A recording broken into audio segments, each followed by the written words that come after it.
Tengo 22 años, no sé leer ni escribir. Salió en los periódicos porque hizo lo que es el ESO y el bachillerato en 1 año y 9 meses, todo junto, que te prometo que es muy fácil enseñar. Yo siento que es insultantemente fácil enseñar. Yo estoy completamente convencido que puedo enseñar a cualquier persona del mundo, cualquier disciplina, en 10 veces menos tiempo que cualquier sistema educativo. Ahora tú dime una enseña de educación global. No se te ocurre. Vale, pues yo quiero cubrir ese espectro. Hola a todos. Bienvenidos un día más a Punto y Seguido, el podcast de Generis, el que nos gusta hablar de innovación y el impacto que ésta tiene en las personas, en las organizaciones, en la sociedad y en la gente que lo lleva a cabo. Hoy vamos a hablar de educación, de los retos que tenemos en el sector educativo, de lo difícil que es a veces aprender, de cómo a veces pensamos que somos malos estudiantes y lo que necesitamos es una forma diferente de aprender. Y para eso vamos a contar hoy con Antonio Barbeito, que es el fundador de Mundo Estudiante y de Classify, una compañía que lanzó hace unos cuantos años, pero que tiene un origen bastante interesante, años atrás. Y es que esto empieza con su padre, también Antonio Barbeito, alguien que se da cuenta, primero, a cómo tiene que aprender él cuando aprende a leer y escribir en la mili, y cómo después descubre que él tiene una forma diferente, no solo de aprender, sino de enseñar, y ese método poco a poco lo empieza a impartir en la academia, y luego Antonio Hijo descubre que eso puede escalar mucho más, y es un negocio hoy muy creciente, en el que ya ha ayudado a casi 100.000 alumnos. Trabajan en 19 países porque tienen una combinación de presencia local con también una presencia digital que está creciendo mucho, y lleváis ya más de 2 millones de horas impartidas. Es un negocio que factura, para que os hagáis una idea, los amantes de los números, más de 3 millones de euros, EBITDA positivo, y me apetece un montón que nos cuentes sobre el sector educativo, sobre el reto, sobre la historia personal que hay detrás. Así que muy bienvenido, Antonio. Muchas gracias. Gracias por invitarme. Nada, un placer. Oye, por favor, cuéntanos qué es el método Barbeito y cómo empieza tu padre con toda esta historia. Pues a ver, el método Barbeito, como has dicho tú, es una manera diferente de enseñar a las personas. Una manera que refuerza mucho el estímulo positivo y una manera que hace que en un espacio común personas pluridisciplinares puedan aprender a la vez, siendo cada uno, digamos, un individuo diferente del resto. Pero que no parezca inconexo, ¿sabes? Sino que está todo bastante conectado. Es curioso ver cómo en un aula nuestra hay una persona de 9 años y al lado una de 50 y no se sienten raros. ¿Vale? Y explica un poco, porque has utilizado palabras que me suena muy bien el pitch, pero en un mismo aula juntas a gente de diferentes formaciones y simplemente como comparten, como compartirías la biblioteca. Sí, algo así, más o menos. Lo que pasa es que con un planteamiento personalizado y guiado todo el rato, porque si no, efectivamente, como has dicho tú, estarían en una biblioteca. Entonces, vas ahí, te sientas, haces tus cosas y te vas. Entonces, creo que tiene mucho más que eso. Luego, aparte, el espacio, el diseño del espacio con mamparas translúcidas que dejan ver la luz, pero aíslan unas personas de otras, favorece también parte de la estructura del sistema. Y luego la formación que hacemos a nuestros docentes, unido, como te digo, al espacio, al material y al discurso, conforman un método educativo formativo, porque antes cuando me se habla de educación, yo pienso que la educación se trae a casa, pero la formación te la da alguien, ¿no? Por fuera. Entonces, eso todo lo conforma. Entonces, bueno, yo creo que funciona bien en base a 45 años de test, ¿sabes? O sea que Ya hemos hecho A/B testing sí, hasta la Z. sí, no está mal. Vale. Oye, ¿y cómo se dio cuenta tu padre? Porque yo creo que aquí hay dos generaciones, ¿no? La generación que da un poco como con el método Barbeito y la segunda generación que es la que escala el negocio y se da cuenta de cómo una mercería, me decías antes, ¿no? O sea, un negocio como muy tradicional de barrio, resulta que puede escalar, ¿no? Entonces, vamos primero, si quieres, a entender un poquito más el método. ¿Qué es lo que va descubriendo tu padre y cómo acaba dándole forma como esa academia? Yo creo que él pensó lo mismo que pienso yo cuando viene alguien a aprender con nosotros, que es que te prometo que es muy fácil enseñar. Yo siento que es insultantemente fácil enseñar. Lo que pasa es que la manera en la que se enfoca en los colegios, con sistemas un poco con una pizarra, un orador, hablando a mucha gente, en cuanto te giras la gente está con el móvil, imagínate ahora con los móviles, aunque ya se han prohibido en la Comunidad de Madrid, por ejemplo. Tal. Entonces, yo siento que es muy fácil si haces pequeños hitos y concatenados uno tras otro, siento que es muy fácil enseñar. Entonces yo creo que mi padre en su momento dijo, a ver, yo tengo 22 años, no sé leer ni escribir, se fue al colegio, en aquel momento salió en los periódicos porque hizo lo que es el ESO y el bachillerato en 1 año y 9 meses, todo junto, y me contaba una anécdota que era que iba con un compañero de clase a saltar el potro y mi padre levantaba la pata por encima del potro, para saltar el potro, ¿no? Entonces yo siento que él en ese momento diría, oye, no es tan difícil esto de estudiar, ¿no? Entonces empezaría a pensar, empezó a redactar material un poco como muy adaptado. Fíjate, un cuadernillo que escribió él, debía de ser los años 70, 75, que es el de matrices. Hoy es uno de los más usados en Mundo Estudiante y en Classify, ¿sabes? Miles de personas lo usan semanalmente. Entonces, yo ya te digo, yo creo que el devenir propio de la vida te demuestra que cuando haces las cosas con cierta lógica es más fácil de lo que parece, seguramente como os pase a vosotros cuando hacéis un proyecto que desde fuera tiene que parecer la leche y luego vosotros lo lleváis bien, lo gestionáis, lo atacáis. Pues nosotros lo hemos hecho así con los ovillos de lana, es decir, con las clases. Oye, Antonio, pero ¿cómo le has cambiado la vida? ¿Pones algún ejemplo de alumnos? No sé si aquí es el extremo del multirepetidor o tal, pero ¿quién, gente llega a un mundo estudiante a vuestra academia desesperado o sus padres desesperados de, oye, soy malísimo, nunca me sacaré, no sé si es la ingeniería o la primaria o la secundaria, y cómo les cambia esto? O sea, a ver, esto es nuestro día a día. O sea, lo raro es que no suceda. O sea, te das cuenta, no lo sé, a Mundo Estudiante se pueden incorporar diariamente en periodo pico 100 personas de índole individual, o sea, con servicios individuales muy concretos durante un periodo de tiempo, es al final como si le hicieras una operación a una persona. Entonces, lo raro es no cambiar la vida, porque como te digo, en los colegios y en las universidades se aprende en base a patrones muy arcaicos, demasiado repetitivos, que premian poco la interacción docente-alumno. Entonces, para mí es tan natural enseñar a la gente y estoy tan acostumbrado a que me digan, me has cambiado la vida, o, bueno, te vas a Google y verás, hay alguna lotería que me pusieron que está Cristiano, Messi y luego Antonio. Entonces, yo qué sé, de esas, o sea, es como muy natural para mí porque como te digo, lo he mamado desde pequeño y he visto que lo hacíamos tan mal que era difícil no hacerlo un poco mejor. Y en este caso, yo creo que bastante mejor. ¿Vale? Y entonces tú empiezas, porque tu padre tiene una academia, y te pones primero a colaborar con él, ¿no?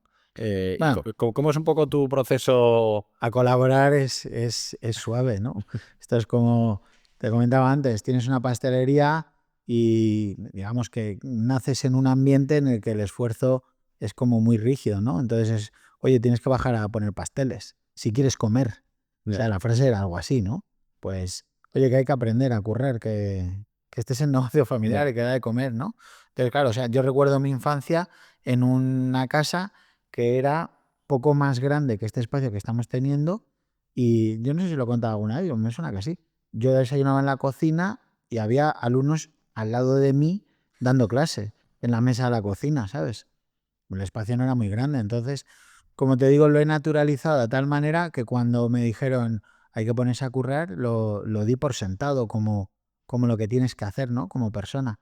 Por lo tanto, bueno, yo en ese momento no me lo tomaba ni era como frío o calor, pero sí que reconozco que mi padre compró una cámara de Super VHS como en los años 90, yo creo que como en el 93 o en el 92, y se grababa a sí mismo tenía una pizarra pero solo para hacer ejercicios en los que se grababa en vídeo y luego se lo ponía individualmente a alumnos en cabinas individuales. Y ahí escalaba el negocio ya, porque él tenía a sus profesores que eran televisores. Entonces yo, claro, cuando yo veía eso, yo decía, joder, ¿sabes? O sea, esto no es ninguna chorrada. Lo que pasa es que tu día a día, eres joven, quieres avanzar, evolucionar, entonces cualquier cosa te parece poco, ¿sabes? ¿Y cuándo decides que quieres como construir modo estudiante y pasar de una academia local a algo que crece? Nada, fíjate, eso no fue una decisión, ¿Vale? eso fue la vida.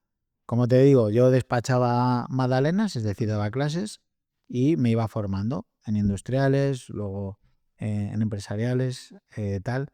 Y bueno, también era un tío inquieto, hacía eventos, me fui a Londres y tal, porque mi mujer vivía allí y trabajaba en Harrods y yo monté una empresa de eventos que en Londres la verdad que lo pegó bastante duro en muy poco tiempo. Pero claro, me duró 2 meses la alegría porque esto también lo he contado una vez, me llama mi madre, tu padre está enfermo, le ha dicho el vente corriendo, que le han dicho que le quedaban 7 días de vida. Digo, venga, no me jodas. Te lo juro, ¿eh? O sea, además, andando por Euston Road. O sea, como he viajado muchas veces a Londres después, sé el sitio El exacto momento. donde recibí la llamada, ¿no? Entonces, no es que quieras evolucionar las cosas. Es que cuando llegas a Madrid, vas al hematólogo, dice el hematólogo, señor, te enseña una gammagrafía, que no tenía ni puta idea de coño era eso. Te sale el esqueleto y con circulitos donde tienes lesiones tumorales. Para que tenía todo el cuerpo entero. Entonces te dice, oiga, señor, vaya a arreglar sus papeles. Entonces, claro, sales de ahí petrificado, ¿sabes? Entonces, no te planteas que quieres escalar nada. Te planteas que tienes que comer esa tarde, ¿sabes? Porque claro, mi padre es cierto que se encontraba mal hacía un año, pero bueno, no le das una importancia tan capital, ¿no? No. Entonces, pues esa misma tarde, esto fue por la mañana, recién llegado de Luton en Londres, porque eso el día anterior me iba a mi madre, me cogí un avión, me vine a Madrid, fui al hematólogo, salí del hematólogo y directamente me fui al curro y me senté y me puse a pensar, a ver qué coño hago ahora, ¿sabes? O sea que en ese momento no está Mundo Estudiante, bueno, lo primero no existía, pues se llamaba Academia de Arbeito y tenía una academia. Y lo segundo, yo en ese momento lo único que pensaba es, madre de Dios, la que me ha caído. No. O sea que la escala no llegó ahí. ¿Vale? Y entonces te pones un poco, bueno, a acompañar todo el proceso familiar y luego también te saltas a la Academia de Arbeito de ver qué vas haciendo con eso, ¿no? Bueno, como veo que es una mercería, es decir, una academia, es decir, un negocio de barrio con cero escala, lo que me planteo es, ¿tiene sentido que intente crear una marca en un sector cero profesionalizado? Entonces me puse a construir procesos pensando en eso. Dije, oye, bueno, como me ha caído esta, como soy hijo único y no puedo largarme y dejarlos aquí tirados, claro, mi padre le habían dado 7 días de vida, te imagínate, o sea, se supone que era un día menos cada día, que luego duró 7 años, o sea, acojonante, ¿eh? De 7 días a 7 años. Entonces, claro, yo iba tirando y día a día iba pensando un poco, ¿ahora qué hago? Pues lo primero que tuve que hacer fue liquidar su empresa, cargarme a todo el mundo y empezar yo solo de cero. Lo segundo, analizar lo que pasaba. Deudas, 200.000 pavos. Seguridad Social, Hacienda, páginas amarillas, que en aquel momento era el tope de la publicidad, y alquileres y salarios. Empecé a construir desde lo más sencillo. Cerré la sede que tenía él, me puse a abrir yo una con nombre Mundo Estudiante y a su plantilla le ofrecí seguir. Ninguno siguió, siempre digo lo mismo. Hasta uno le ofrecí 50% que se tiene que estar tirando los pelos, o no. Ya. Vete tú a saber. Sí. Entonces, pues empecé primero como a limpiar y empezar de cero puro. Y desde cero puro empecé a pensar, oye, ¿cómo puedo hacer que una academia mole más que una academia? Y esa fue un poco el proceso, ¿no? Una cosa me llevó a la otra. Como te digo, para mí era sencillo enseñar. Pero yo sabía que yo podía enseñar a personas y sabía que me iban a pagar, porque llevaba haciéndolo desde los 15 años, Ya. 16. Entonces digo, bueno, ahí, o sea, ¿puedo llevar comida a mi plato? Sí. El otro día me acuerdo que puse un post en LinkedIn y dije, recuerdo perfectamente cuando tuve que vender, yo tenía un Cooper S, tuve que vender mi coche para pagar la visa con la que pagaba los anuncios de Google Ads. Entonces, claro, o sea, vas construyendo las cosas y poco a poco notas que una vez que no tienes deudas, metes a la empresa de tu padre en concurso de acreedores, con la sede que tú has montado empiezas un poco a escalar el negocio, creas la marca Mundo Estudiante porque es la que crees que va a escuchar a una persona de un lado al otro del metro si le dicen a dónde vas a estudiar. Mundo Estudiante es hiper fácil de recordar. Ya. Entonces, como te digo, empiezas a establecer procesos. Antes todo era en papel, te pasas al Excel, empieza a pensar en desarrollar un RP, contrato a un programador, del RP paso al CRM, del CRM paso a la plataforma digital, empiezo a abrir más sedes, a contratar más personas, a establecer procesos, a establecer flujos claros, a establecer una marca, una idiosincrasia de estudio. Y esa es la escala, pero en ningún momento pensé en escalar. Solo pensé porque un día me senté, pensé y dije, a ver, esto me puede dar de comer, puedo reventarlo y puede colmar mis aspiraciones. Y pensé, joder, vi una lista de mi padre que en los años 90 daba clase los domingos y cobrando 1.300 pesetas la hora en el año 90, a veces se había levantado 200.000 pesetas. Y yo decía, tú, escucha, que él haya sido mal gestor no significa que esto no tenga potencial. Ya. Entonces, ya te digo, o sea, en ningún momento pensé en escalarlo, fue una concatenación de cosas. ¿Vale? Bueno, cositas, ¿eh? Cositas. Vale, y entonces empiezas a escalar y ¿por qué tienes la sospecha o la intuición en algún momento dado que el mundo físico es trasladable al online? Porque al final no me parece nada evidente si tú apuestas mucho por, y parte del precio y de lo que ofreces es, oye, es un sitio específico, comparte sala, etcétera. Entonces, así sobre el papel, Classify, que es un poco tu marca online, es lo contrario. Tú me habías dicho, antes me habías dicho, estudiaste, ¿Yo? sí, Industriales. Vale, entonces tú imagínate que llegas con industriales y quieres hacer ecuaciones diferenciales, ¿vale? Parece que ecuaciones diferenciales ya suena mal, ¿no? Suena como de inicio una barrera de entrada. Vale, ecuaciones diferenciales, yo te enseño a integrar con integrales muy sencillas, inmediatas de x elevado a patata. Utilizo cero terminología técnica.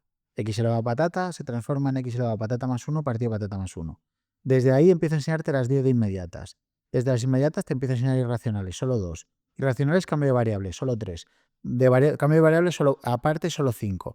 De ahí empiezo a ecuaciones diferenciales en variables separadas. Ya te enseñan a integrar.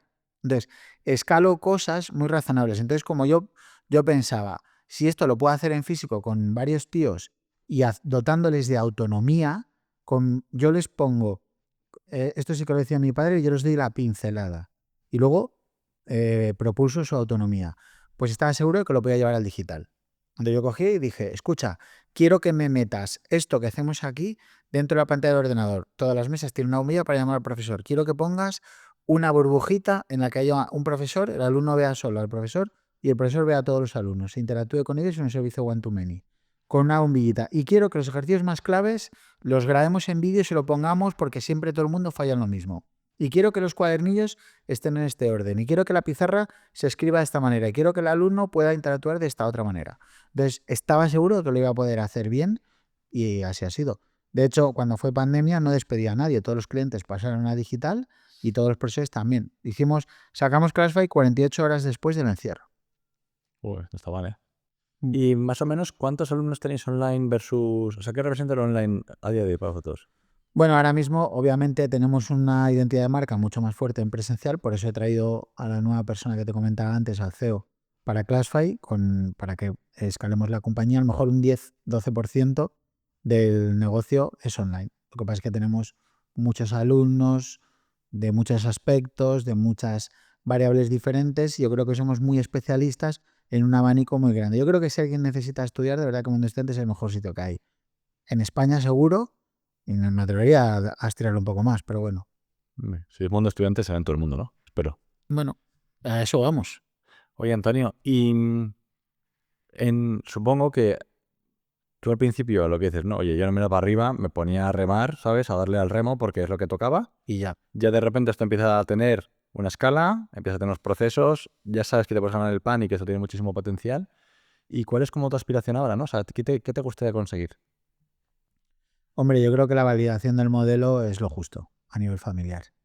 Es decir, yo estoy completamente convencido que puedo enseñar a cualquier persona del mundo, cualquier disciplina, en 10 veces menos tiempo que cualquier sistema educativo. O sea, no solo mis servicios, sino las personas que trabajan en el mundo estudiante.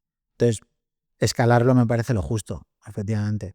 Es cierto que la parte física es muy interesante porque cuando entras en una sede de mundo estudiante es que, o sea, directamente los brazos te llevan solos a sentarte en una mesa y a estudiar. Porque no puedes hacer otra cosa. O sea, hay cero estímulos que no sea estudiar. En tu casa siempre pienso, estás en calzoncillos, tienes el Instagram abierto en la pestaña de al lado, entonces ahí estamos trabajando duro en analizar esos procesos y interactuar con el alumno más frecuentemente para que sienta el calor todo el rato el humano. Pero luego también hemos planteado un bot para que nos ayude en esta parte, y es cierto que yo confío mucho en la parte híbrida y confío mucho en la parte de la inteligencia artificial para estandarizar, como comentaba, alguna vez lo he comentado, estandarizar la implicación, digitalizar la implicación. Porque realmente cuando tú vas a un gimnasio, cuando fue épocas de pandemia salieron 500 millones de app de gimnasio, ¿por qué siguen abriendo gimnasios? Porque tú al gimnasio vas a socializar, a hablar con el entrenador personal, a tal, porque sientes que la implicación es otra diferente, ¿vale? Yo lo que intento es que esa misma experiencia la tengas en tu casa en calzoncillos, ¿sabes? Entonces, eso es un poco la particularidad de lo que queremos conseguir, y yo creo que podemos validar el modelo, bueno, como te digo, en cualquier sistema educativo. De hecho, el sistema educativo español es bastante exigente a nivel teórico-práctico, cuando otros sistemas como el británico, el americano y tal son más prácticos, menos exigentes. O sea, para mí va a ser más fácil. Por ejemplo, de hecho, bueno, el británico lo conozco hace muchísimos años, ¿sabes? Oye, ¿habéis observado, o sea, el mundo de las pantallas, bien usadas, mal usadas, qué te supone, o sea, a ti como de percepción, a los que somos padres también hacia nuestros hijos, es una gran amenaza? ¿Qué hacemos con eso? Mira, esto es como o sea, el progreso es imparable. O sea, te puedes poner como te pongas, que el progreso es imparable. O sea, que esto va a ser inevitable. Es cierto que hay la corriente de digitalizar, Finlandia, Silicon Valley, Total. desdigitalizar. Vale. Yo creo mucho en los libros. Las pantallas son un soporte que ayudan. Hay algunas aplicaciones como Smartick, Lingo Kids, que ayudan a los chavales con el tema de la gamificación.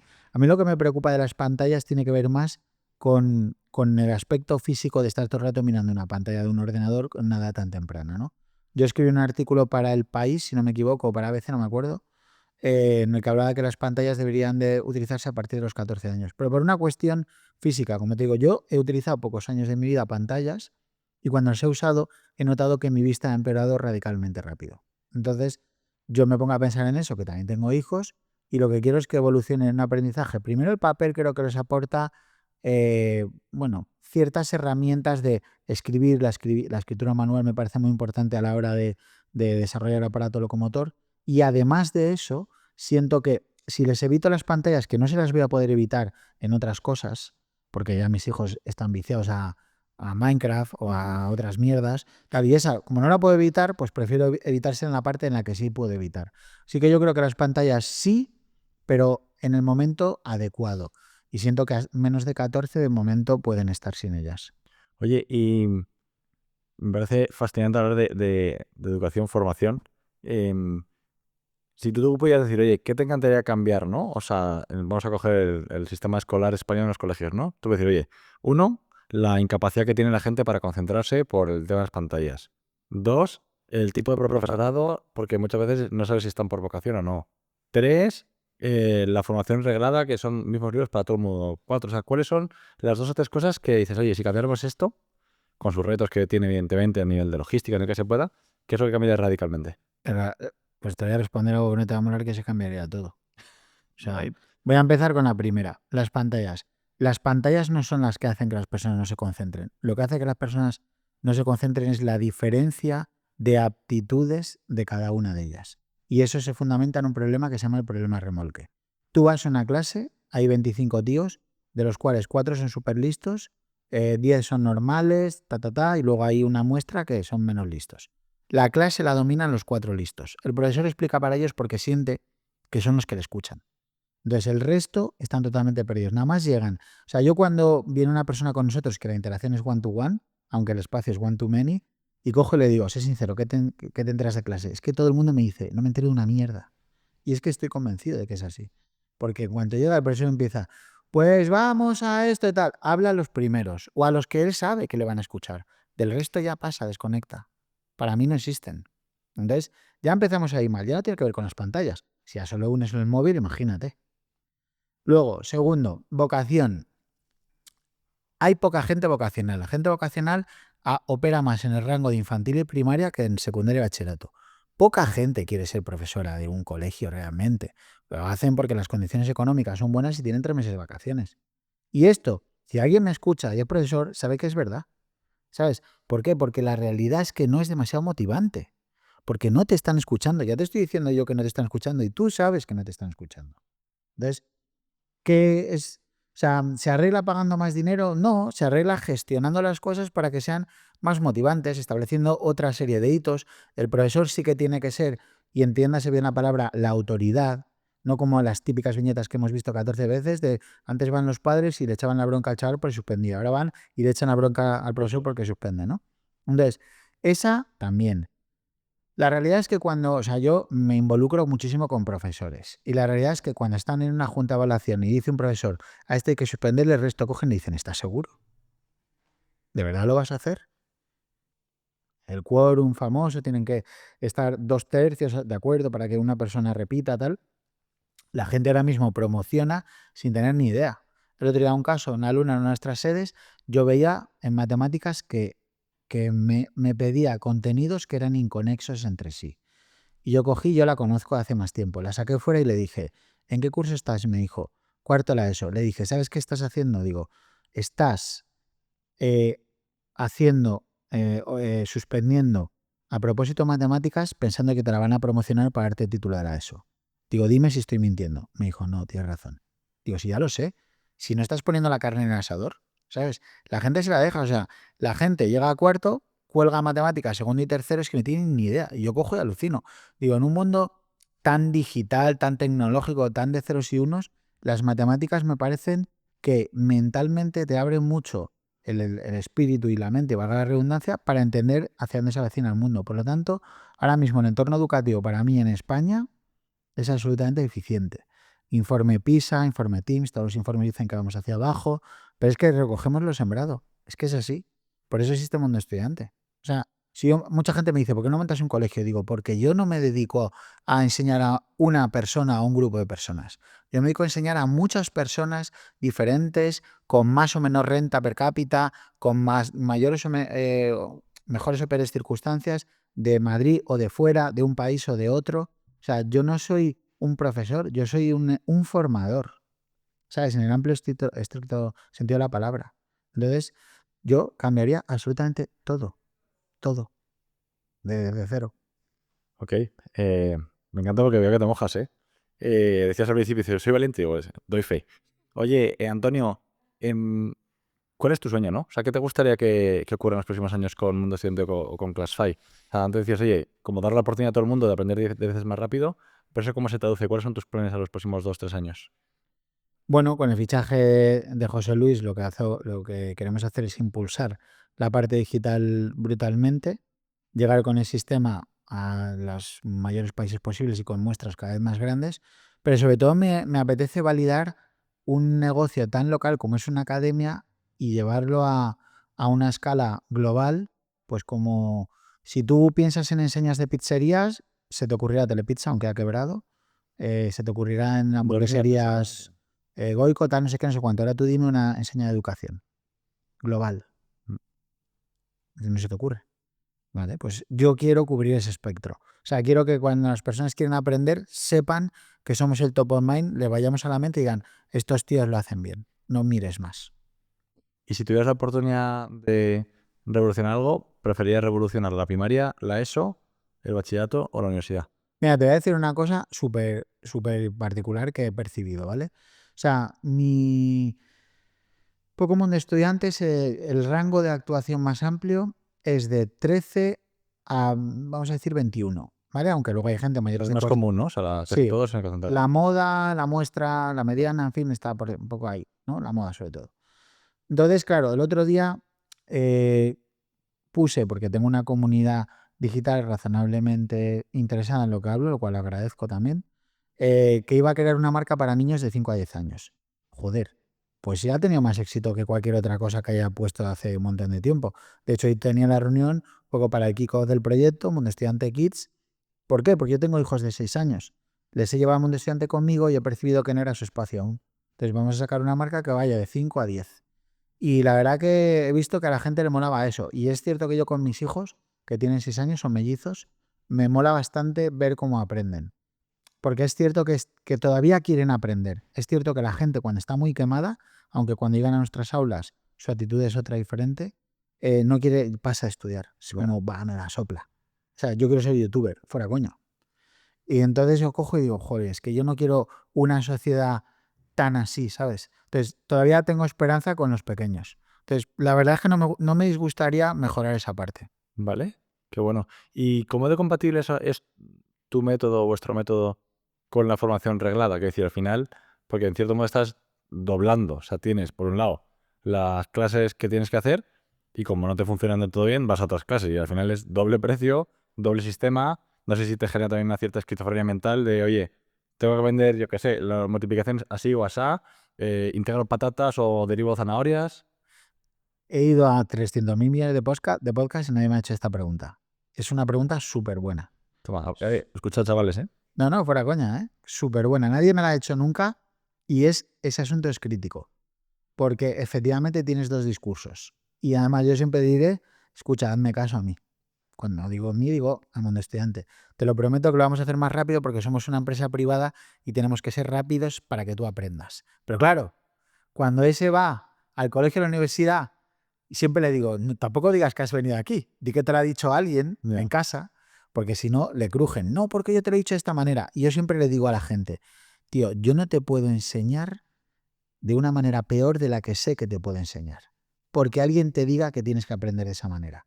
Y esa es una de las partes que más tensión tenemos en Mundo Estudiante y en Classify. Efectivamente, una gran pregunta, porque es uno de los retos en los que abordamos siempre desde que yo doy clase, y lo he solventado demostrándole a la persona que lo que yo hago es infinitamente más rápido. Entonces yo le digo, mira, vamos a hacerlo de tu manera y luego de la mía.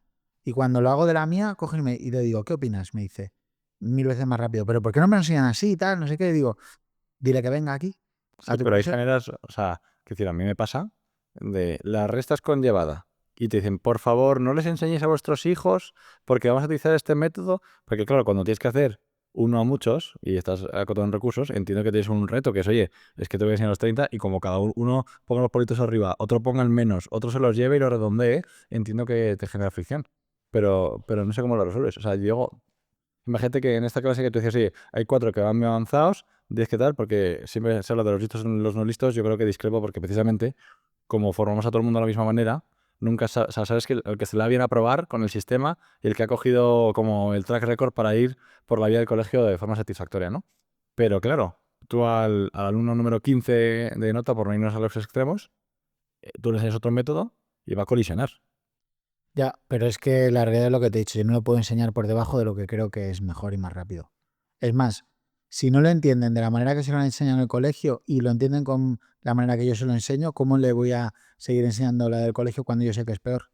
Es que además me ha pasado siempre. Esto, desde que... Es más, cuando formamos a los profesores siempre me dicen, inecuaciones. Oye, Antonio, pero es que en el colegio lo hacen así. Digo, lo sé. Tú coges, lo haces como en el colegio, lo haces como nosotros, luego se lo enseñas, porque él está en todo el proceso, obviamente, el servicio es one-to-one dentro del espacio común, ¿no? Y es que el 100% de las veces, 98, si quieres, 96, nos dicen, joder, es que ¿por qué no me lo dicen de tu manera? Y yo siempre les respondo esto, si quieres te digo que es más difícil. Porque es que al final, como lo he dicho, para mí es natural y es fácil enseñar, porque lo he hecho tantas veces y sé dónde fallan que ya me adelanto si fallo. Y además les digo, antes de que tú me preguntes, te voy a responder. Yeah. Esa formación es la que le hago a los docentes también.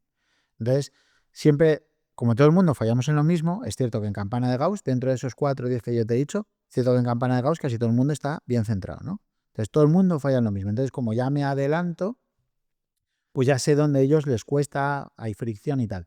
Pero la verdad es que siempre lo solventamos. También le respondo y le digo, mira, yo sacaría un 10 en tu examen. Argumentaría que lo hago de esta manera, pero lo explicaría muy bien. De verdad, al final la gente suele aceptarlo bien, aunque es cierto que hay veces que hay distensiones. Yeah. No te lo voy a negar, ¿eh? Sí, sí, no, sí, me parece que seguro y luego hay veces que tienes que elegir si bajas las orejas o no en función del profe que tengas, ¿no? Sí, aunque bueno, nosotros intentamos que No, sea... digo como alumno, digo, pues sí, sí, pero... Sí, eso sí. Oye, Antonio, y en el... En estos casos que tienes, ¿no? Oye, pues a los alumnos enganchados y demás, en general, claro, tu método va muy rápido. ¿Qué haces? Cuando llevan 6 meses contigo, les enseñas a la gente que está en tercero, les enseñas lo de cuarto de la ESO, les pierdes, van y vienen, más o menos como... Mira, el otro ¿Cómo es día, su proceso con vosotros? otra buena pregunta, el otro día le decía a una persona, si hago bien mi trabajo, dejarás de venir. Entonces, ahí está tu respuesta. Si nosotros lo hacemos bien, rápido los ponemos en nivel, dejan de venir, pero luego vuelven. O sea, el lifetime value es muy largo. Hay gente que viene durante 3 a 5 años, pero con picos. Vengo, dejo, vuelvo, dejo. Pero al final somos ese top of mind al que acudes cuando tienes una necesidad educativa. Y al final, como el mundo educativo, creo que había 8 millones de estudiantes entre secundaria, bachillerato y universidad, solo en España. Entonces, tú imagínate, Khan Academy, no sé si te suena, Sí, un montón. 1.000 millones de usuarios. O sea que al final el objetivo de formar a las personas es hacer lo suficientemente bien como para que no tengan dependencia de ti, como cuando una persona hace un buen trabajo en una empresa, ¿no? O sea, no generar dependencia a esa persona. Haces un buen trabajo, sí, bueno, te pueden echar, vale, porque no depende de ti, pero lo has hecho bien. O sea, realmente eso es lo que se busca, ¿no? Pues lo que yo busco es que la gente aprenda rápido, en un momento determinado no me necesite y luego a lo mejor me necesita para otra cosa, que es lo que sucede. O su primo, su hermano. La verdad que un porcentaje altísimo, más del 60% de las personas del mundo estudiante han traído un hermano o un familiar de primero o segundo grado de consanguinidad, por arriba o por abajo. Claro, con cualquier cosa que se decían, para abajo. Oye, tengo un último bloque que me parece muy interesante abordar, que es el mundo de la inteligencia artificial. no te quiero preguntar tanto por la IA al servicio del mundo estudiante en el sentido de optimizar procesos y formación, que seguro que se pueden hacer muchas cosas, sino el dilema que supone para los alumnos y para los padres de niñas también, de en qué me tengo que formar y qué tengo que hacer. O sea, como va a haber un cambio de paradigma brutal. Me acuerdo que en su momento me decía mi director de tesis, decía, oye, nadie sabe hacer un logaritmo, ¿sabes? O sea, esto es un límite que es complicado, y entonces tú le das a la calculadora, te fías de la calculadora, asumes que está bien, ¿no? Entonces hay 5 personas que saben hacerlo y 5.000 que le dan a la calculadora. La IA todavía, como todavía falla, te haces un criterio, pero llegará un momento en que puede que tengas como calculadoras de conocimiento. Y entonces, ¿qué tenemos que estudiar o cómo ves tú eso? Bueno, yo creo que va a ser más, o sea, un poco el otro día hablábamos de que cómo podría ser un one to many, enseñando nosotros a agentes de IA que enseñan a su vez a alumnos, ¿no? Yo creo que efectivamente el escenario, no por ser distópico o apocalíptico, es un escenario que nadie sabe muy bien qué va a pasar, ¿vale? Pero yo sí que me preocuparía bastante por interactuar con personas, o sea, de habilidades blandas, como siempre hemos hablado y tal, habilidades de negociación, gestión de recursos humanos, gestiones un poco de conflictos o de negociación, porque yo efectivamente creo que la IA va a hacer 2.000 millones de cosas. Creo que muchas personas van a quedarse un poco fuera del mercado laboral y creo que van a tener que impulsar otras mejoras que probablemente han sentido que no necesitaban en su vida porque, bueno, como que la sociedad me lleva, ¿no? O sea, de este tipo de personas que trabajan en un mercado X, administración o lo que sea, se levantan, hacen sus horas, se van a su casa y no se preocupan de nada más. Pues yo, si fuera ellas, estaría preocupado. Porque sí, yo creo que las cosas van a cambiar mucho en el futuro. Es cierto que el uso de la calculadora no hizo desaparecer que hubiera formación en sí misma, ¿no? Porque si no yo también podría pensar de mí mismo, me voy a quedar fuera del mercado. Y yo siento que lo que nosotros tenemos es un método de enseñanza que puede operar transversalmente en muchas circunstancias. De manera que esas habilidades blandas, pues nos inventaremos la manera de ejecutarlas dentro de ese espacio común, porque yo siempre digo que aprender no solo está en el hecho de aprender, sino en la comunidad que se genera en torno al aprendizaje, ¿sabes? Entonces, eh, mis hijos, pues yo a mis hijos les formo bastante en la parte digital porque son pequeños de, bueno, la parte de pantallas que no puedo evitar, ya que usan las pantallas para algo, pues por lo menos estoy yo con ellos enseñándole cómo funcionan. De hecho, trabajan mucho con la IA y con ChatGPT, conmigo, desde luego, o con mi copilot que le tengo hiper mega entrenado, pero les enseño sobre todo a intentar relacionarse con sus iguales, a ser lo que se dice siempre, buenas personas, colaboradores, altruistas, generosos y tal. Pero si yo fuera padre de una persona de 13 o 14 años, lo que le diría sobre todo es adquiere la destreza y la habilidad de ser constante, que eso se fundamenta en parte en el estudio, en el deporte, en cómo te relaciones con tu entorno, porque en el momento en el que esto haga así, tienes que poder interactuar con otras personas, porque interactuar con la máquina probablemente sea mucho más fácil. Porque la máquina cuando le digas, límpiame eso, robot de Unitree o de los Optimus, y lo harán, sí, señor, espero que esté adecuadamente agradable hoy y se lo limpiaré estupendamente bien con una esponja. Pero luego, cuando tengas que interactuar con humanos, a lo mejor perderás parte de esa esencia y tendrás que empezar a trabajar con personas porque cada uno de ellos estará tan acostumbrados a trabajar con máquinas o con IA que perderán parte de esta esencia humana que nos identifica a todos. Entonces, para mí las habilidades blandas bastante importantes, como te he dicho, negociación, gestión, en fin. Que sepas hacer logaritmos o no, a mí me parece que lo único que te enseña eso es constancia y decisión, pero no necesariamente vas a tener que saber logaritmos en el futuro. Bueno, de hecho es que estoy seguro que no vas a tener que saberlos. Igual que estoy seguro que no vas a tener que saber la fecha de la primera revolución industrial, porque es que va a estar absolutamente implantado tu teléfono y tu inteligencia artificial en el chip de Neuralink o en lo que sea, ¿sabes? Vale, ok. Oye, Antonio, vamos a tener que ir terminando el capítulo. Entonces siempre cerramos con unas preguntas rápidas. Me respondes lo que se te ocurra y si no, pues botón de next, ¿vale? Primero, ¿algún truco tonto para ti para estudiar que nadie aplica? Mm, conocer el inicio y el final de lo que tengo que estudiar o sea, lo primero, inicio y final. O sea, yo no hago ni reglas mnemotécnicas ni me aprendo nada de memoria, pero sé dónde está la primera cosa y dónde está la segunda. Y también cómo me lo van a preguntar. Ok, ahí lo dejamos. ¿Cuál es el mayor mito que te gustaría tumbar sobre los malos estudiantes? Cualquier mal estudiante puede ser ingeniero en tiempo récord. Me acabo de sentir frustrado como ingeniero.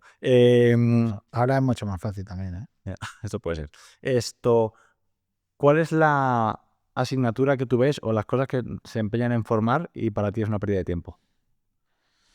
Las cosas que se empeñan a informar y para mí es una pérdida de tiempo. Esta es un buen melón, ¿eh? Pero te voy a hablar de religión. Bueno, religión, ciudadanía. Bueno, aparte de ciudadanía a lo mejor un poco mejor. Pero temas religiosos nunca los he entendido hacia atrás. Ok. Mis hijos van a un colegio religioso encima. Ujú. Joder, me va a caer la bronca. Ya, bueno, yo también discrepo, pero me parece que lo digas. Un consejo de oro que darías a padres de niños de 12 años. Intenta pasar un rato con tu hijo todos los días para preguntarle qué ha hecho en el colegio y dale algún consejo, aunque sea pequeño. ¿Cuál ha sido tu peor idea como emprendedor? Una que dijiste, esto lo va a petar, y 2 años después dices, madre mía, ¿en qué momento? Mi mejor idea fue hacer un motor dinámico de precios antes de que existiera Uber para ocupar los asientos al mejor precio posible y tal. Y gastamos 10.000 millones de dólares de desarrollo y no lo saqué en la vida. Porque luego pensé que iban a hablar entre ellos y se iban a enfadar. Uno paga más, otro paga menos. Interesante. Y última pregunta, Antonio, ¿cuál es el mayor bien que le has hecho al mundo? No rendirme. Y de hecho mi comunidad valora en mí eso. Y de hecho tengo muchos seguidores por eso. Ok. Oye, pues Antonio, de verdad que súper interesante, inspirador, el cómo escalas una mercería, cómo haces que la gente no fracase, y también me parece que pues es una forma buena de cambiarle el mundo y el futuro a muchas generaciones y mucha gente, así que enhorabuena por eso, gracias a ti, gracias a ti y a tu padre por sus ideas locas y por dejarte entrevistar e interrogar. Muchas gracias a ti por invitarme. Y a todos por escucharnos y nos vemos en el próximo episodio.